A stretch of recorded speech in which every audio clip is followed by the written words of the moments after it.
আসসালামু আলাইকুম বন্ধুরা।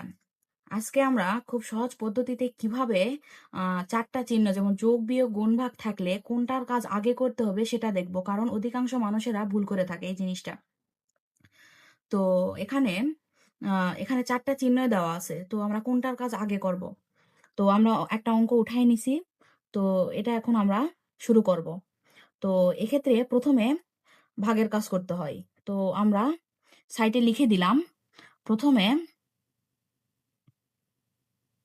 প্রথমে করতে হয় ভাগের কাজ, তারপর দ্বিতীয়তে করতে হয় গুণের কাজ, আর তৃতীয়তে করতে হয় বিয়োগের কাজ, আর চতুর্থতে করতে হয় যোগের কাজ। এই চারটা জিনিস আমরা সব সময় মনে রাখবো।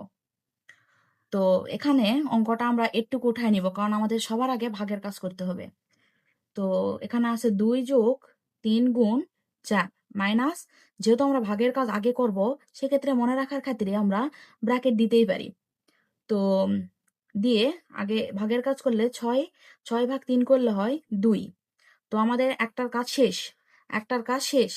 তো এরপর আমরা গুণের কাজ করে নিব। তো এখানে গুণ আছে এই 3 আর 4 এর মধ্যে, এটা আমরা মনে রাখার খাতিরে আবার পুনরায় ব্র্যাকেট দিতে পারি।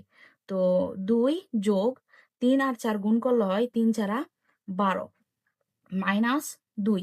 তাহলে আমাদের গুণের কাজ শেষ। তাহলে আমাদের থাকে এখন বিয়োগের কাজ, তৃতীয়তে বিয়োগের কাজ করতে হয়। তো এখানে বিয়োগ আছে হচ্ছে 12 আর মাইনাস 2 এর মধ্যে। তো এখানে প্রথমে 2 তুলে নিব, নিয়ে যোগ চিহ্ন, যেহেতু আমাদের তৃতীয়তে বিয়োগের কাজ করতে হবে সেক্ষেত্রে এটাও মনে রাখার ক্ষেত্রে আমরা আবার ব্র্যাকেট দিতে পারি। দিয়ে 12 থেকে 2 বাদ দিলে হয় 10। তাহলে আমাদের বিয়োগের কাজ শেষ, এখন সব শেষে থাকে যোগ। এখন আমরা এই 10 আর 2 যোগ করে দিয়ে যা হবে ওটাই আমাদের উত্তর। 12 এটাই আমাদের আজকের উত্তর।